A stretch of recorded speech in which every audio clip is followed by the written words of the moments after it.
everybody. Um, it's me, Jazz. I'm by my lonesome right now. My lovely other co-host might be a little occupied or going through some things right now, which we're totally okay with, and I can handle everything by myself. I am not sweating at all. But really excited about getting into the book today. Um, of course, if you've been paying attention or been tuning in, you know that we are actually covering the Never King book, which is by Nikki St Crowe, which is a spicy, twisted, dark romance retelling of Peter Pan and the Lost Boys, all that. Um, we pretty much got done halfway through the book. Right now, we're actually going to be going through chapters 15 to the end as best as I can. Let's see here. The only thing I did want to touch base on, I think that it's going to be very like important into the sense of we have chapter 13. There's a scene where Winnie, who is Winnie Darling, if you know the Darlings, that's her descendant, the main character, the main female character. She is discussing with Bashakash, one of the twins, who is the fairy princess, who are going through the whole thing about how to kill a fairy. And if you know the old idea and the old like theology about it, it's going to be like you have to say you don't believe in them. And she, being a non-believer, she's just like, I don't give a shit. I'm about to say that. He's like, please don't. I will die. Do not do it. So that's why it's important. It's going to be important also later on. We'll get into that. But, pretty much just want to go over some trigger warnings. Just make sure you know if there's anything you feel like it's going to be a little too heavy, please leave, come back, communicate with us. We can always take care of things and move forward from there. However, I have a few other things I wanted to discuss as well. I really enjoyed showing you guys and letting you listen to some of the voice clips because I love the audio more than like actually reading the book, even though reading the book, of course, is like A1.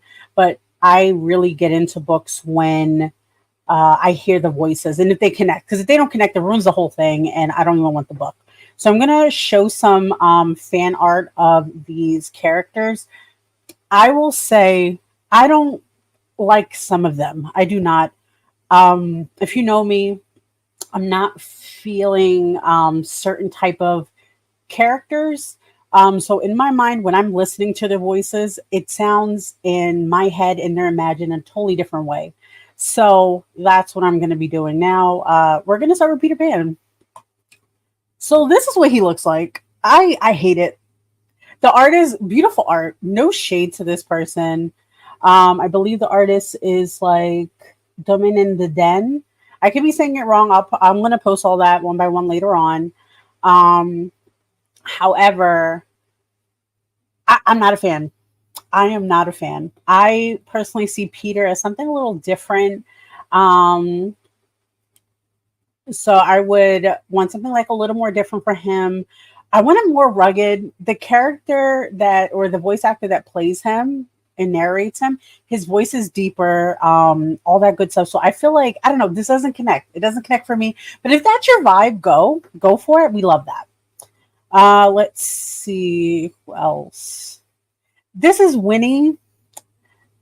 Again, like no hate, no shade. These are beautiful pieces of art. I'm not an artist myself, so I can't really speak on like coloring or anything. This is nice. I do like it. I could see Winnie looking like that and being like that. She's supposed to be like just turned 18. She looks it. Again, in my mind, when I'm listening, I don't hear or I don't see her like that. But again, it is mesh top that she's wearing or what I'm wearing. I don't know, girl. But yeah, like she's cute. Not my bag, not my thing, but go off. Let's see here. Now we have the twins. So I'm a little more connected with this. I like how the twins are. These are Fae princes. They could take me. I got that. Definitely into that. Give me one moment, and I'm going to show you the second part to it. Give me 1 second. Hey, I'm just showing everybody the pictures of the Fae princes right now. Yes. All right. So we have this one. I enjoyed them. Out of all the pictures so far, we had the Peter Pan. We had Winnie. Again, not really feeling them too. The art is beautiful. I'm just not a fan. I don't visualize that when I listen to the audiobooks. And then I have this is my favorite one of them. If you see my memes I make of this, yes. I don't know. Give me some tattoos. Fae Princess, yes. Give me that. Give me that. Give me that. Yum yum. But this one, these are going to be two. One of them is from a different book, but these are Vane and Winnie. I can get around that too, honestly, because he's supposed to be a big man, and I'm loving it. Yeah, like that one's nice. I like that one. Two different things. Like, yeah, I can. Was Dark One? I could do that. I could be Mrs. Dark One. I think it could work. But at this point, I just went over with everybody an important detail. I think we didn't go through chapter 13 when they were discussing how to kill a fairy. Because again, I reread the last few chapters this morning and I was like, oh, wait a minute. So, yeah. So that's pretty much it. How are you doing? I'm good. Sorry about the technical difficulties and getting here late, but I'm here now and everything's good. You're a mess. I was like, oh my god, I'm fine. I can do this. Yes. But, everyone is in good hands.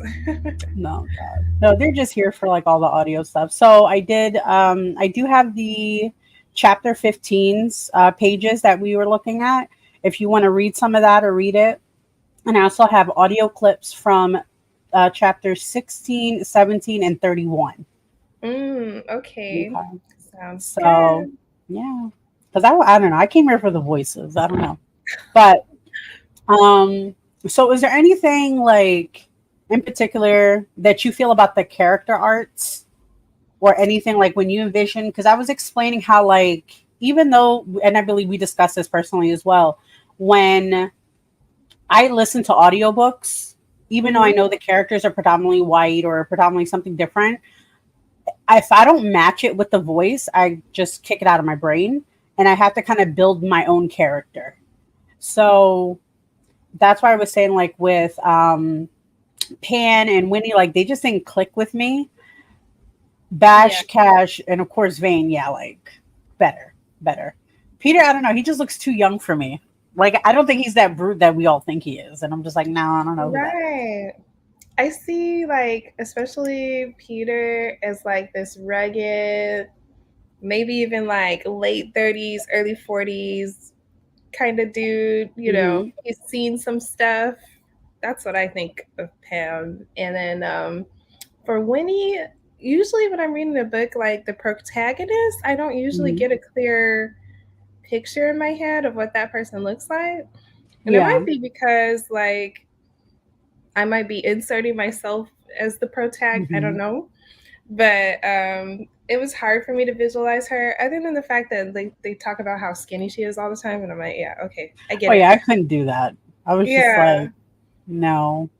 I think that was one kind of bittersweet thing about the book is that they realize how she was like neglected and all that stuff like that.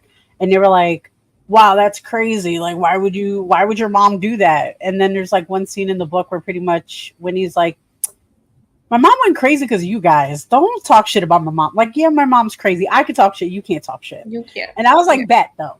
And then he was like, yeah, wait, that checks. He was like, well, if you didn't, like, shut up, sir. Yeah. But yeah, I think I don't want to say I insert myself. I love inserting myself as a side character, actually. Like, I want to be the sassy friend that's like, punch him in the throat. Like, how dare you? I don't care he's immortal. I don't care.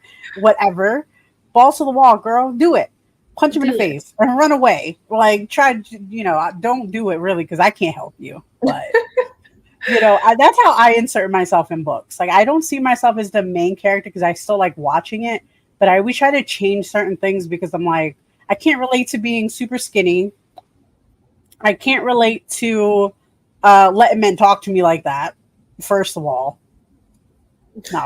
like the only person that she, I think, the last one is like Vane. She gets a little more spicy with, where he's just like, I don't give a shit about you. She's like, he'll break. I'll make him break. And but we know what happens. But yeah. So did you want to do something next? Did you want to go through the reading now, or did you want to go through like talking something a little bit more?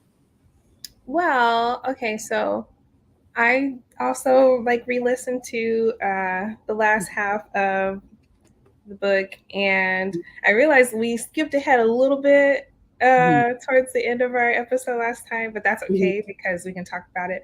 But yeah, so I guess to set the scene and before we get into like a reading, we're at the place where Bash has already hooked up with Winnie. He got caught by Pan.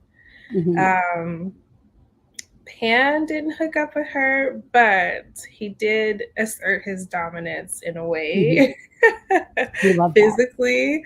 And Vane felt that Winnie won, basically. He knew that she had gotten under the boy's skin, and he seemed really irritated, but a little hot and bothered by it. He definitely was annoyed, I think, at the fact that everyone was reacting to her, including himself. So that's where we are now.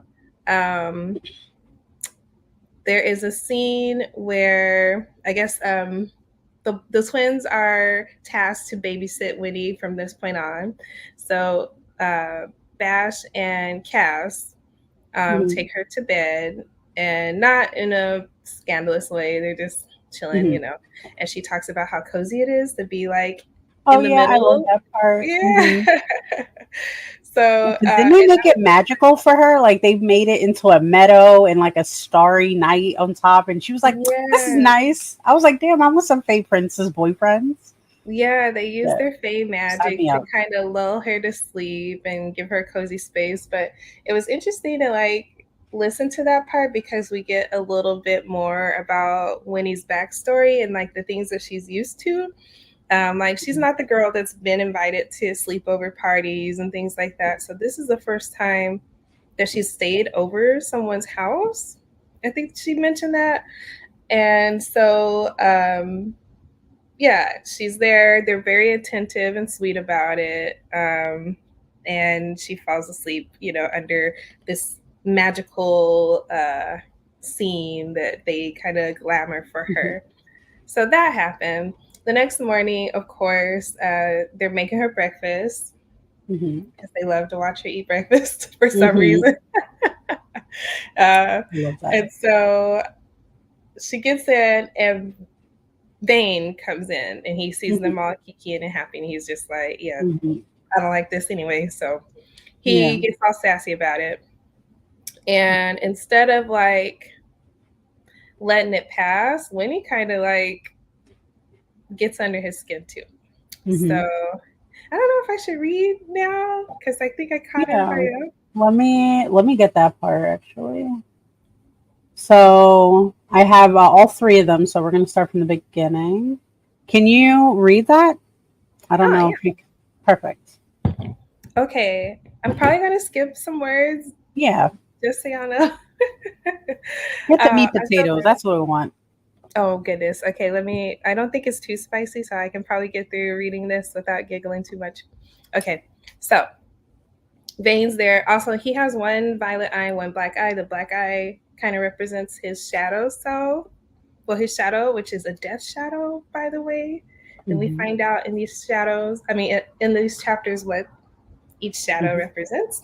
But anyway, Vane has a death shadow, and so he can make people's fears kind of come to life and induce pain on people. It's really bad. But anyway, he comes in, he's really irritated, and his violet eye turns black. Okay, and this is from the perspective of Winnie. I stumble back, he advances on me. Vane, Bash says.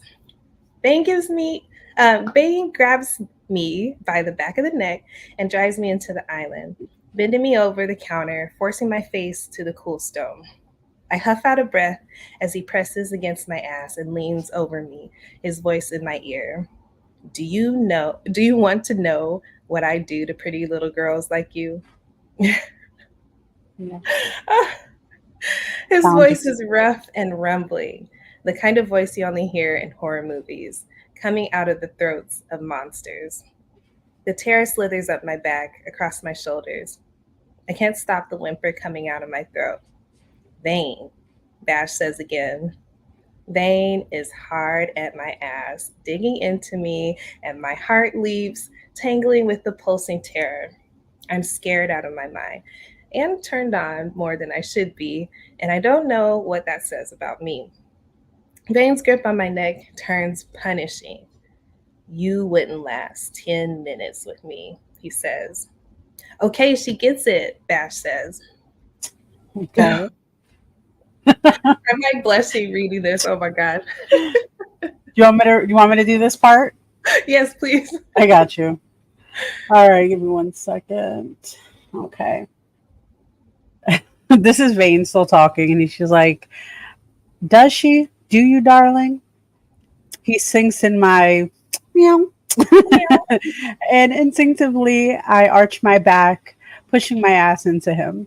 His hand snakes around to my front and covers my mound. Everybody, please know these words. We're not going to repeat them after. My knees buckled and Bane grips is sure, and he is not letting me go down. My brain is saying I need to get out of this, find safety, but my body is saying more, more, more. I haven't felt this way in a long time, like I am firmly in my body and enjoying every second of it. I have had so much schmeck. Can I say that sex? Fuck it. We'll figure it out. I had so much sex, I can't count the times that I've never been in the hands of someone who knows what they're doing. Vane's fingers rub my kitty cat, and and I think he might be pushing me more with pleasure than with pain. I pant out against the counter. He shifts his grip on me, and my panties slide over with the heat, and the sensation makes me sag against the counter. More, more. Then suddenly he's gone. And this time I hit the floor. Vader's a fucking tease. He pisses me off so hard. He is. Okay, I'll read this part because you got through the hard part that I was going to giggle and blush through. Also, that was very like sultry. I love it. Thank you. Darling, Bash says as he darts across the counter to crouch beside me. I'm okay. He scoots me up effortlessly and keeps an arm around my waist. I'm still burning with heat, trembling with desire. My panties are soaked now. I look up at Vane. His violet eye has returned to the bright shade of purple. This wasn't about the terror this time.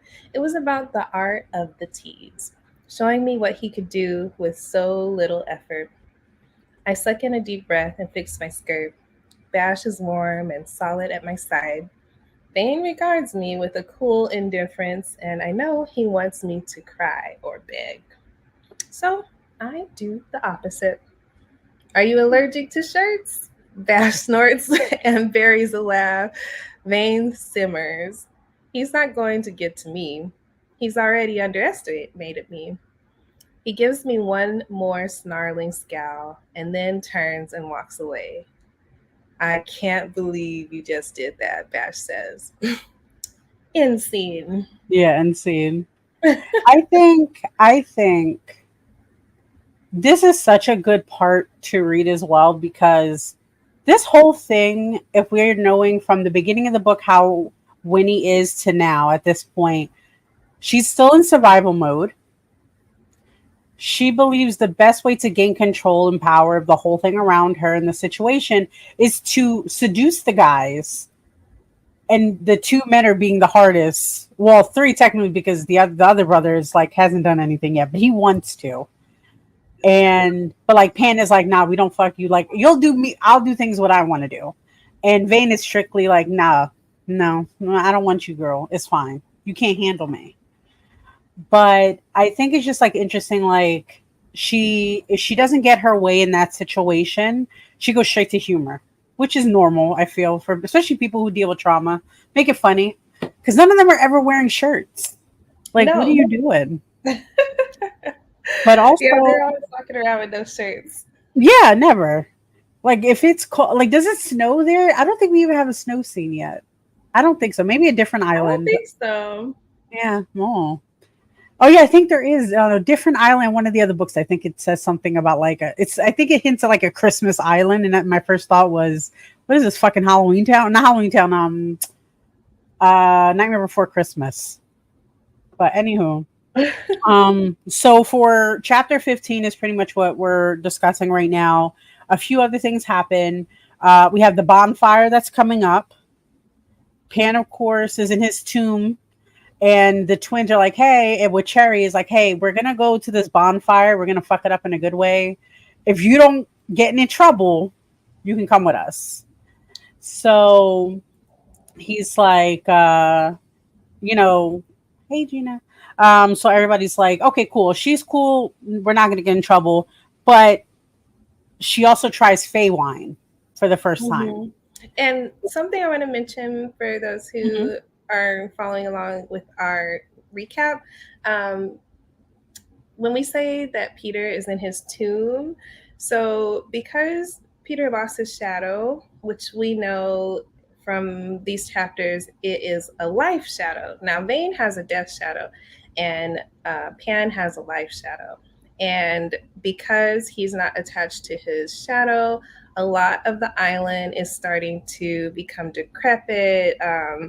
Things are dying or acting more wild than they're supposed to. Like nothing is really set in, nothing's going normal, basically. Everything's kind of haywire in the island. And so another like side effect of that is that he can't really come out during the day. He's almost like a vampire. Like, so he stays in what they call his tomb, and he sleeps off the day. And when nightfall comes out, then he's able to do what he needs to do. So right now, everyone's really active in the treehouse that they live in Neverland, and all the Lost Boys are there. They just have different floors. And of course, like Vane, Bash, and Cass are like the inner court, basically. For I think it's called the loft. I think they stay in the loft part or something. Yeah. So they're in one of the higher points. Because I remember her saying that like from the window she could see like the ocean and everything outside. So yeah, that sounds like a nice ass place though. I want to go to that treehouse. It sounds really nice. But they also mentioned, this is crazy because like Bash and Cass were talking about the island and the house, and they were saying that they had stolen some men, some like army men, infantrymen or something, to build the house for them.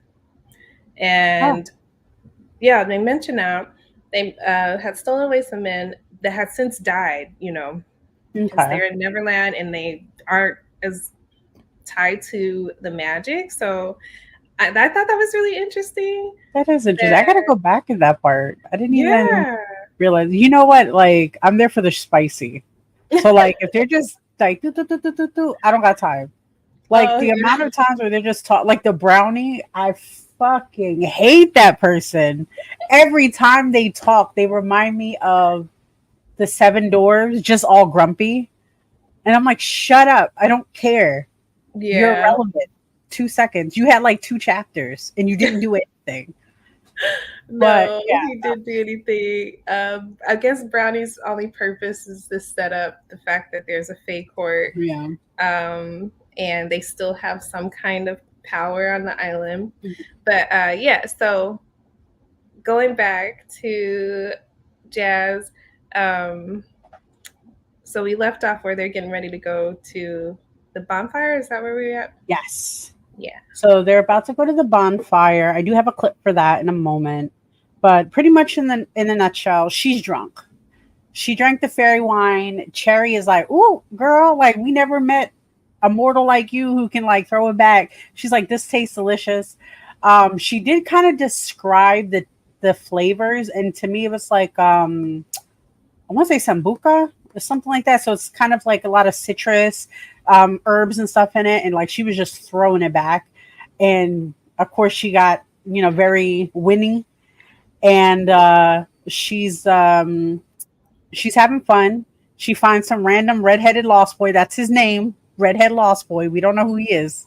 Yeah. And she about to go ham on him. I don't know if she's actually fucking him or she's just like playing with him like she usually does with a few other people. From what I gather, she's just playing with him. Yeah. Like, and a little dry humping, a little teasing. But can we talk about the fucking the snitch ass fucking Vane? He goes straight to Pan. It's like, let me tell you what they're doing. They fucking down there. Which is crazy because he didn't even wait till sundown. Like the sun was still setting, and he was like, he was waiting. He's like, Pan, let me tell you what the boys did. Like, bitch, shut up. Let them have fun. And that was the thing too, which I also like that they played with. So like he goes to Pan in the tomb. He's like, bro, I'm not even up yet. He's like, I don't give a shit. Let me tell you. Yeah. Let me tell you that they fucking crazy down there, which they're not. He's exaggerating. He's like, shit, we can't trust her. So they were like, he could be fucking, she could be fucking. And he's like, in a monologue, he's like, do I care though? Like, why should I? But he's pissed. He's like, she should be fucking other people. Like, bitch, you didn't even want to fuck her. And he even goes to the thing. He was like, the rule was they don't touch the darlings, the main four, not everybody else. So if they want to do that, they can do it. But slowly, not even slowly, but surely, the moment the sun set, he was out. Mm-hmm. He finds them, kikiing, having fun, drinking some ale and some Fey wine. And she's grinding on redhead lost boy number 18. I don't know. And he goes and he's like, I think he says like this thing where it's kind of like, what is that? Like Freddy Krueger type thing. Like 1, 2, Freddy's coming. He does some shit like that. Yeah. He's like, oh, I'm about to wreck your shit. He goes up. Everybody scatters. Yeah. Everybody scatters. He sees Winnie. Winnie doesn't give a shit. She's like, I'm grinding away. The Lost Boy's freaking out. He's like, Pan, I'm so sorry. I didn't know this was your bitch. Like, I'm sorry. I didn't know it was her. And Pan starts punching his chest. He rips her off of him, starts punching in his chest, grabs his heart, rips it out, and just like squishes it. And then like he's just covered in blood. And Winnie's first fucking reaction is like, I need to leave, but this is also hot. And I'm like, same, but bitch, what was the reason? That poor boy did not do anything. He was just living his life. Yeah, it's crazy because like even I think it was one of the twins was like, I know that we're not supposed to touch her. Like I feel like everybody was vibing and everybody's cool except for Vane. So I'm like, is he jealous right now that it's not him? I think that gets more evident, especially like later on, in like one of the chapters. He's the only one to be like, "Hey, yo, maybe not. How about that?" And they're like, "Bitch, we have shit to do." He's like, "But maybe not." Why? He doesn't even say anything. He picks her up and leaves. But anyway, that's a little later. This is the clip I have from that heart scene. This is after. When I turn back to the darling, her heart in my hand, her eyes are full of tears. Good. She needs to know. There are no white knights here. Just monsters. And I. When I turn back to the darling. Yeah, pretty much he says, she's crying. She looks distraught. I'm into that. She needs to know, no, there's no good guys here. We're only monsters. And I'm the worst one. And I'm like, say less. I can change him. I can change him. I can change him. I can change him. He's like, you know what? I don't want to change him. I don't. I want to flirt with another person for fuckery. And I'm like, oh, well, maybe we shouldn't have flirted back. That's so toxic. I don't care. I don't care. It's ridiculous. It's ridiculous. Let's see. So here's chapter 17. I had like an issue with it. That is pretty much with I don't like when she refers to herself as Winnie Whore. because I think it's not, as somebody who likes degradation, like I'm down for it. However, she does it in such a negative way that she plays into a thing that she's not even about. She just likes sex. Doesn't make her a whore. But she's just like, well, yeah, that's what everybody calls me. That's who I am. My bitch, who said that? Who says that about you? Yeah. Like, no, in your big day and age, no, thank you. But she was doing that. So pretty much in chapter 17, Pan is pissed. She's like, bitch, let me fuck. You're mad.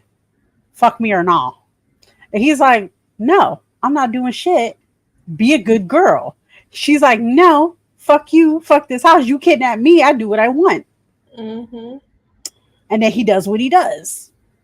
So at this point, Pan is done. He is rock hard. I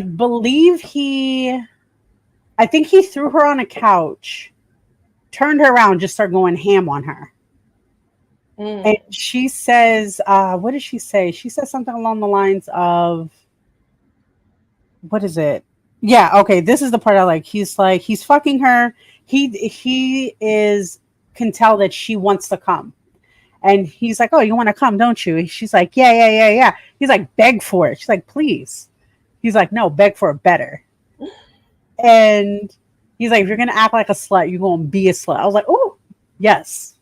So he gets to the point. This is the part Winnie says, and she says, we ride through the orgasm together. He fills me up.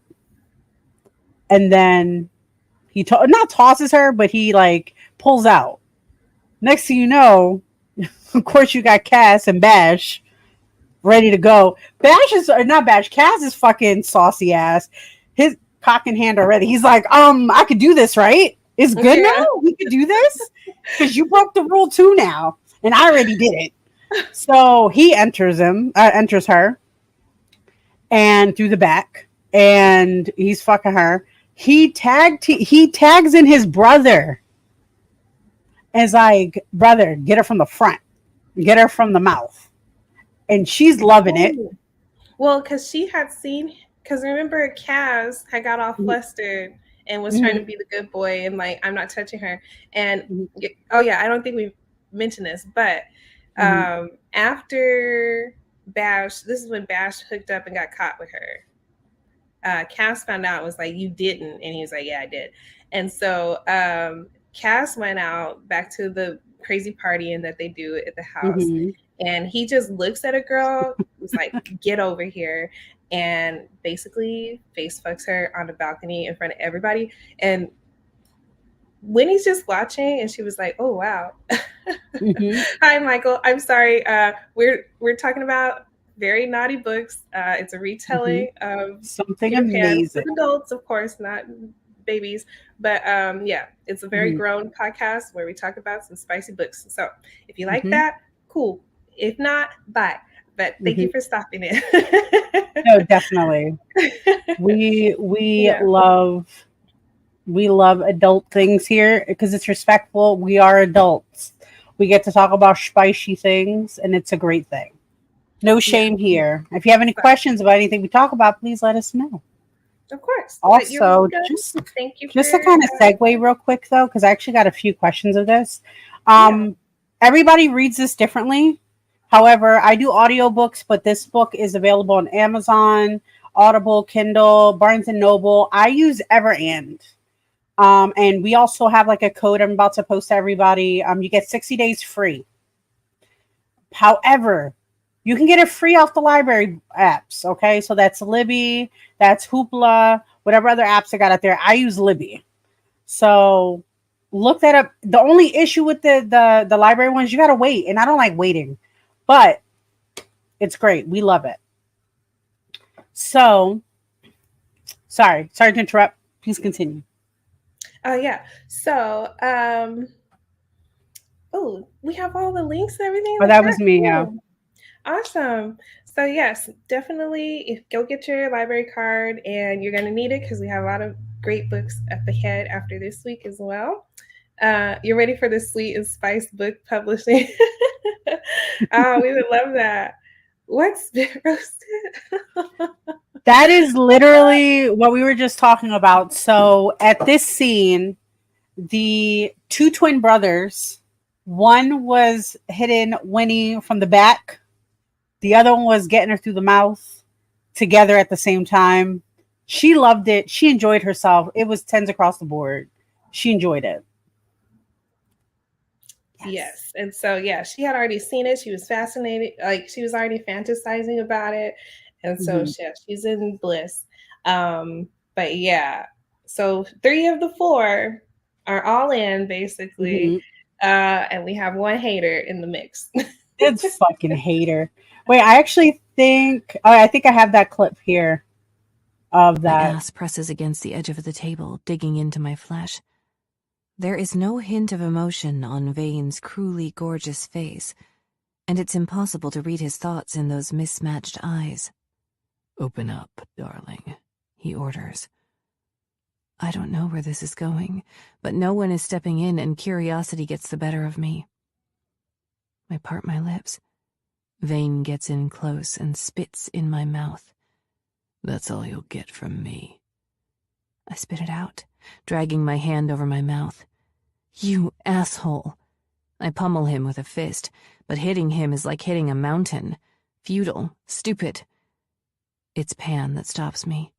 Vane, he says in a low, rumbling warning. Don't be a dick. Why? He asks, when I'm so good at it. My ass presses against. So, another side note has nothing to do with the book, just the voice narrators. I love and hate when you have one character, let's say like Winnie, she's saying her point of view, but she also does the male voices. Sometimes it's great and perfect. Like, she does great. I love Stella Hunter. She's amazing. But like, it makes me laugh when I believe Shane Easton does Peter Pan, when he does Winnie's voice. And it always makes me giggle. He's like, I don't understand. I was like, bitch, say it in a manly voice or don't say it. I was like, we know it's Winnie. And it's not anything wrong with it. Like, it's just, he's so adorable. So, like, it knocks me out of him being this ferocious man where he's just like, I don't give a shit. I wreck things. I don't give a fuck. I'm a monster. He's like, but I'm so scared. Shut up. You ruined it for me. Not really. He did not. It's beautiful. Beautifully done. Too, because, like, yeah, he makes Winnie sound so, like, he actually makes her sound sweeter and more innocent than Winnie's voice actress does. So it cracks me up because I'm like, he's trying his best, all right? He's doing his best. He's great. Yeah. But it throws me for a loop, but I'll be like, especially because I have the last clip later. That's like for chapter 31, I think. And he's just like, and Winnie says, I don't know. I was like, shut up. Shut up. You know exactly what she wants. Shut up. But yeah, so Vane, of course, if you listen to the clip, everybody pretty much had their way with her, except for Vane. And she was waiting. He was like, open your mouth. She's like, let's go. And he's just like, that's all. He spits in her mouth. It's like, that's what you get. He gave it a hot tulip. Yeah, exactly. I should have got that. It was funny. And he was like, and she was like, you son of a bitch. And everybody was like, wow, that's wild. And then they even said, like, whoa, like, you couldn't join, bro. Like, you had to be the one. He's a hater. He's a hater. But we love him. He's the ultimate hater. But we love him. Emo but boy hater.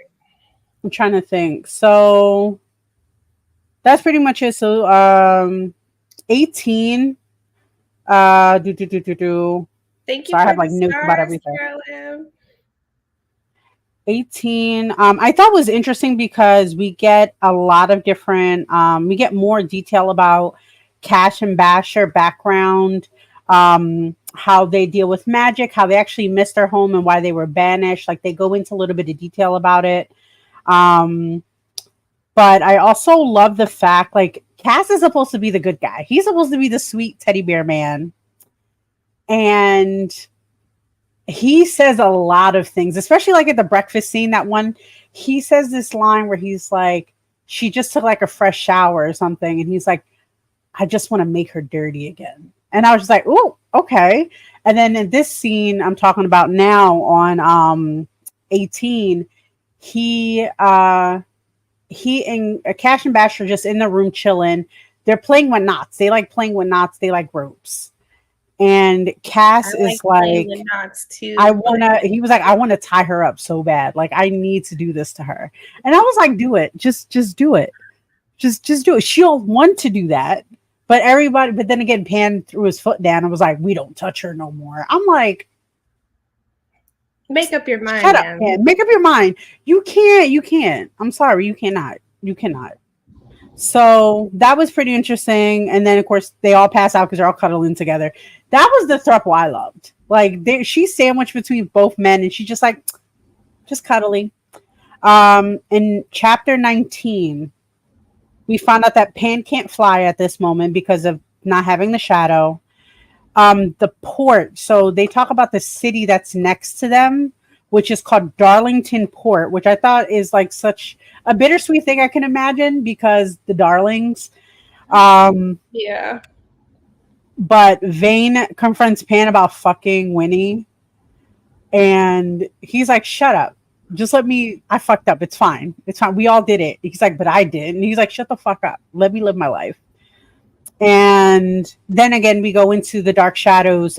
They have Peter Pan has had the life shadow, which usually correlates with being the king of the island or Neverland, where Vane has the Dark Shadow, which would give him the title Dark One, which again, those two individuals alone, they don't fuck with. So that means they pretty much run shit. You do not go. And we found out more things about the shadows later on, which are really interesting. But since everybody just got fucked or didn't or frustrated, now they're going to go kill some pirates. Not really relevant, honestly. Yeah. They're But like, I wanted to mention the lore behind Darlington and the name. mm-hmm. So there is mention in Brownie's chapters, because I know you hate them. I fast forward. I ain't gonna lie. But I like them because they do, like, it's like a lore dump. Like, it's only there so that you know about Neverland and what's going on, like the important players of why it is what it is. So Darlington, there's some beef between the Fae Court and Peter, Pam. Mm-hmm. So, and the twins. So in these chapters, they mention the great demise, the thing that got Peter on the bad side of the Fae Court, and the thing that got Bash and Cass on the bad side of the Fae Court. The queen of the Fae Court is actually Bash and Cass's sister. And it wasn't always that way. Their mom, I think, was the queen before.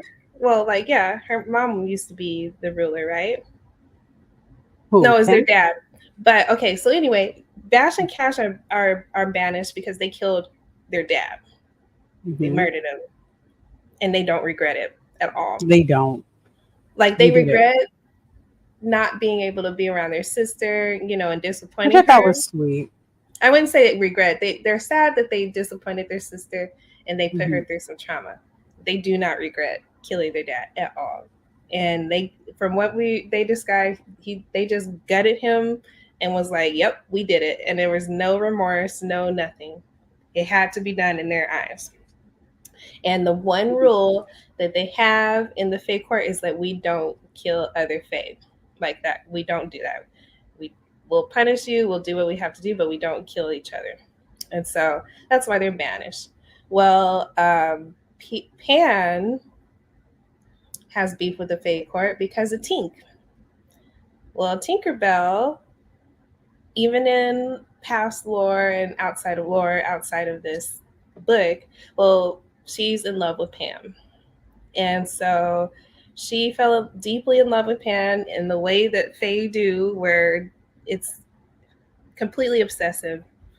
And Pan was in love with his first darling. And because Tinkerbell is Tinkerbell, she let him know that he's never gonna get to love her ever. And she was jealous, and so she made it so that she murdered the darling, basically. Mm-hmm. And it broke Pan's heart because he was very loyal and in love, like pure love with that darling. Mm-hmm. And I forget, but somehow that darling knew that Tink had taken the shadow. And the darling hid the shadow, right? Isn't that right? Yeah, it was a coup. That's right. Just to put a little bit, um, in a nutshell, just like she said, Tink was obsessive in love with Pan, worked with the darling. We don't know why they did this, but like Tink had her own motives, but we don't know why the darling did it. So the darling agreed to take the shadow from Pan and hide it. Then Tink killed her. And in a fit of rage, Pan killed Tink. Yes. And there's one way to ahead. kill, Faye. Mm-hmm. And I'm not going to say because I'm. I know. Oh, I will. If you know, you know. If you know, you know. Yeah. If you watch Hook, you know because they did it in that one scene. Yeah, there's a sentence as you say in the lore, and you don't believe in la la la. And if you say that, the fairy will drop dead. And like that's how Tink died. Oh, my heart was so sad. Like I know she probably deserved it, but at the same time, I know. Yeah, and like Pan, as much as he's angry at Tink, like he has a lot of genuine like hurt around the whole situation. Like there's such a deep betrayal that he just can't let it go. It's so terrible. But the town is called Darlington, and I'm guessing that's a hint towards the love that he actually had for that darling. So I think so too. I think that's something because from the lore alone too. So Peter Pan's supposed to be childlike, innocent, always like that, and for him to make that grown up type situation, like I'm in love, I'm committed, because he was like that's my girl, and we find that out later in books too. Like, and I think that's something else. Which, if you guys really interested in knowing the full story, definitely read the books. Because it gets juicy. This is the tip of the iceberg, y'all. Just a tip, like just put it this way: darlings be darlining, they be doing things, and these men don't know how to act. These men are like, "What do you mean? What do you mean you love me, right?" And the other one's like, "But I love her too." And she's like, "Meh. I might get another one. Bye." Like, bitch, why? But go off though. We're not shaming. Go off. But it's such so that whole situation was really interesting to see. Especially because you still see he lost his friend and the love of his life. Because that was somebody who was loyal to him this whole time, whatever, and it's crazy to have that. Even now, like I said, to kind of push through. Nothing, I don't know. Do you think anything really kind of connects with anything further? I think the only other big story is when Tilly comes. And Tilly is the twins and Tink's relation. That is the sister/daughter of Tink. She comes and her pretty much mission is to help Peter get to take care of that, to find the location through the ancestors.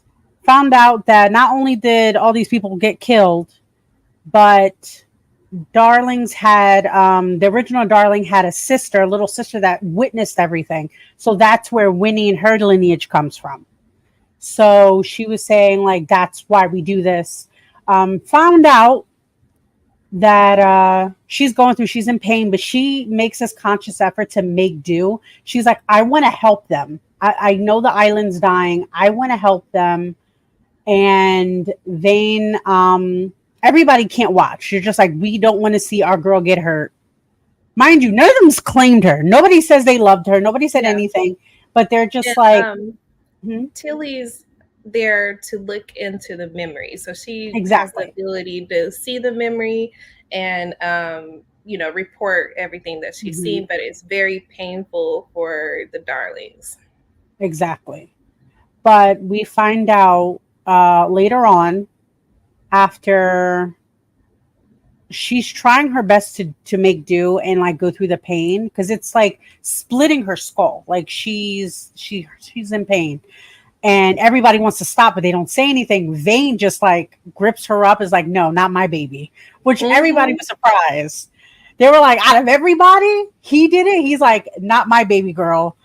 We're going over here. And he says something really kind of sweet to her too, where she's like, no, I can do it. Let me do it. Let me help.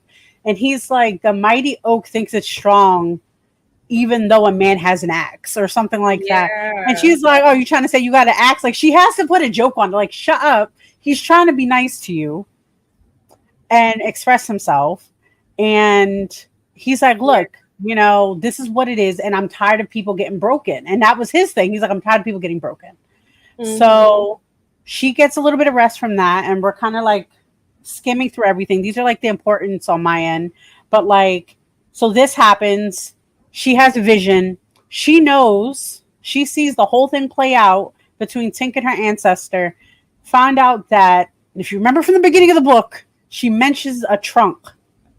The trunk, it's in the trunk that they've been carting around all these years. They all go into the situation. They go straight over to her mom's house. And also to backpedal just for 1 second too. Another good thing I like, and I want to bring up that Peter. This all shows you like how kind-hearted he is. When Mary, who is Winnie's mom, she's like has mental issues. He thought it would help her, so he brought her to the Blue Lagoon or the Mermaid Lagoon because it has healing properties. He thought it was going to help her. It didn't. But the fact that he tried, and again, this is going back to now we're meeting up with her again. She's still mad. She's still crazy a little bit. She's being pretty much like held at knife point by the brownies. And they're just like, we don't care. We knew where it was the whole time. This was all a fucking ruse. Like we were just destroying them because we didn't want nobody to know where it was at because we don't want you to be king. And they were like, well, who the fuck is going to take it? Because if it's not me, who? They're like, the princess could. And the prince is like, don't put us into this shit. Yeah, they're like, don't put us into this shit. And they all off battle. They kill the brownies. And it's all a situation. Huh? With their shirts off.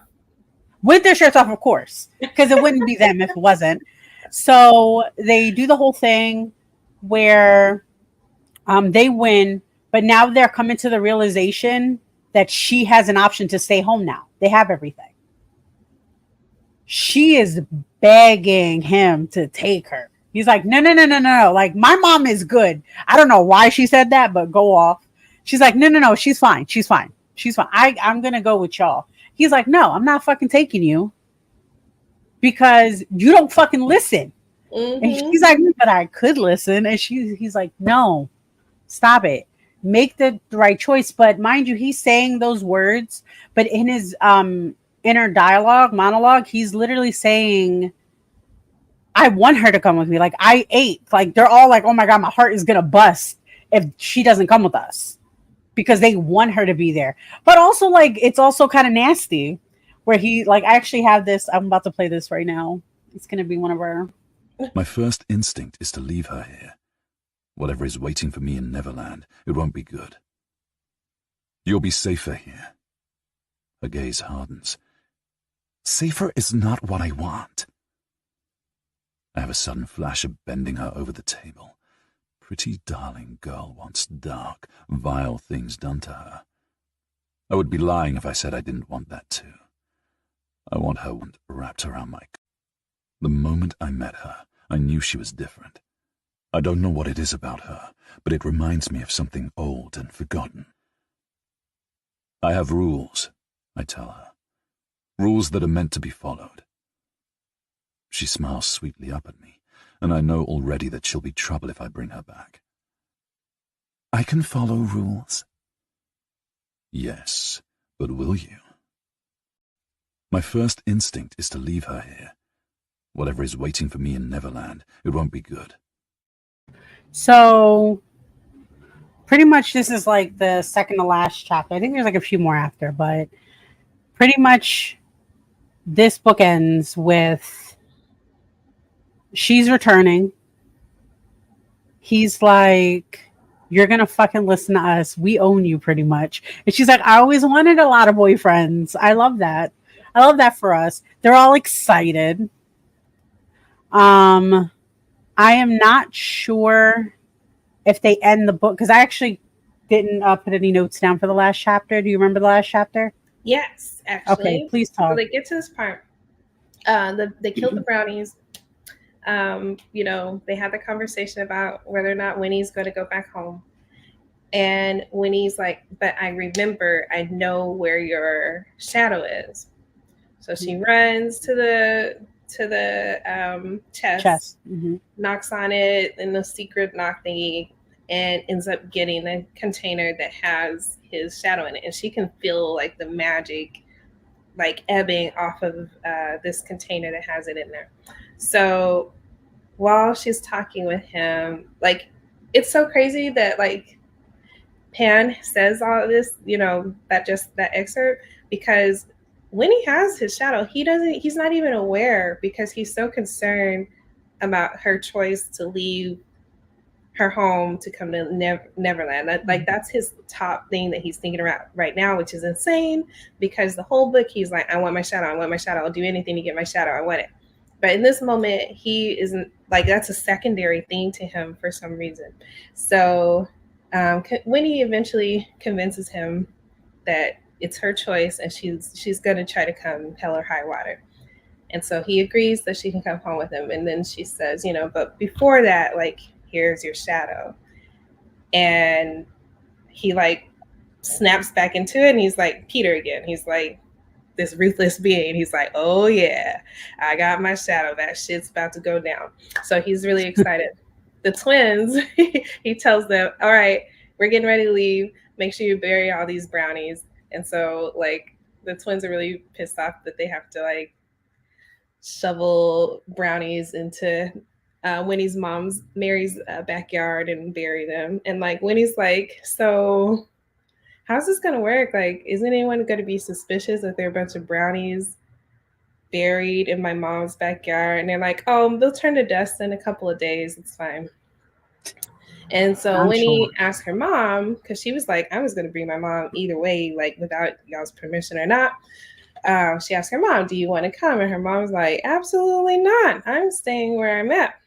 And so her mom stays, and they spirit themselves away back to Neverland. And that's where the book ends. Yes. We love that. I wish we could play the first part of the second book. Honestly, I should have thought about that. Yeah. But I think it would entice me too much just to finish it. Yeah. So I want to kind of like give everybody that choice, because I know we're like, and that actually goes into this. If you guys haven't seen the post right now, we are discussing which book we're going to be putting out for July the 19th. It is between two books. Mine's I'm voting for is called Flames of Chaos, which is a dark romance, monster fucker, sassy witch bitch. If you like all those, wolf fucking and all that shit, do that. That's what I would say.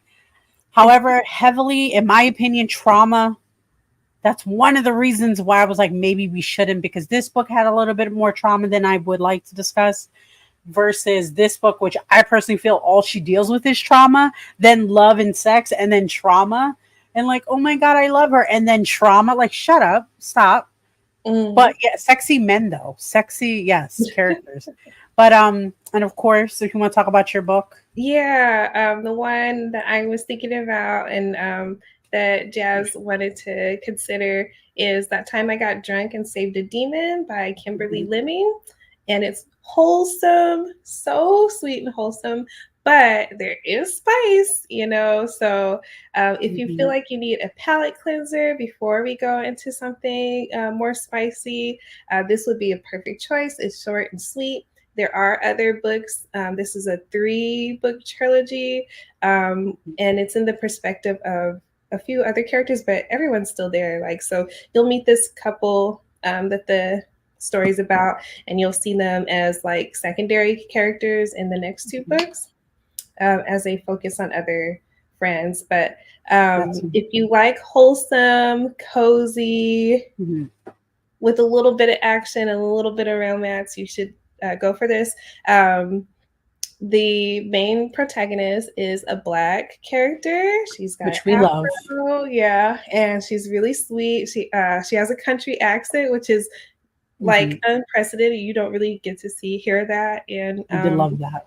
fantasy. So if you want to hear something different, I highly recommend it. And then her love interest is a dragon. So like a dragon shapeshifter. He's really hot, in my opinion. And I hope that you might consider it. So yeah, that's the sweet option that you have. Perfect. I did post that information. You guys can go to our pages and you can kind of vote that way. We'll try to tally up. I think right now, though, I think everybody's leaning toward the sweet, which honestly I'm happy for, because I don't think I could relive reading my book one more time, even though I read it like 3 and I'm just like, I'll just bitch about it another time. However, and also if you love this book or more interested, and the story gets so good for the Never King or the Vicious Lost Boy series, which is what we're talking about. The next one, I believe, is the Dark One, which is going to go into Vane a little bit more. And a lot of things happen. It is so good. You really, if you've read the first book and you've rocked, there's a new character. There's a new character. His name's Croc, and I love him, and I would never change him. I would never change him. And Scary Hook, you need to hear a little bit about Hook too. So yes. And Hook. And Shmi, my bitch Shmi. Shmi. Oh my God. Okay, we're talking too much. Well, read the books. Read the books. Anyway, so just to kind of round everything up, please guys connect with us. Of course, we're on all these fancy social medias. Everything Nymphs Allure. Just find it. Google it somewhere. We're there. That's us. That's it. And of course, make sure that you are following our lovely Miss Jasmine and all those fancy social medias. Again, if you look up any of our names, I feel like everything comes up. I think we're that cool these days, you know, especially you're everywhere, girl. Got babies. Of course, me, I am Miss Jazelle pretty much on everything, including Twitch, where I stream games and everything like that. My other podcast, Actually Speaking, which is going to be debuting soon. And of course, my 18 plus spicy stuff is going to be talking on Obey Miss J only. Please stop asking me on my regular ass thing. You got to start paying me, I swear. Anyway, also, show some love to our peoples. We have the gang here, of course, everyone at HNIC, Head Nerds in Charge, all network on all platforms, along with us being the flagship show for Unicorn Universe Network. We love it. We love being a part of this big family. We love everybody, and continue to not only support us, support the artists, support the free libraries. Get the books free, guys. Don't do what I do. I pay for everything. Why did I not use my own library card? I don't know. Support our peoples and everybody. Paying for the books also supports the authors. So either way, no, definitely. No, don't listen to me. You know what? Actually, buy 2, donate 1. How about that? Buy 2, donate 1. Lots of love, everybody. Bye. Yes. See you.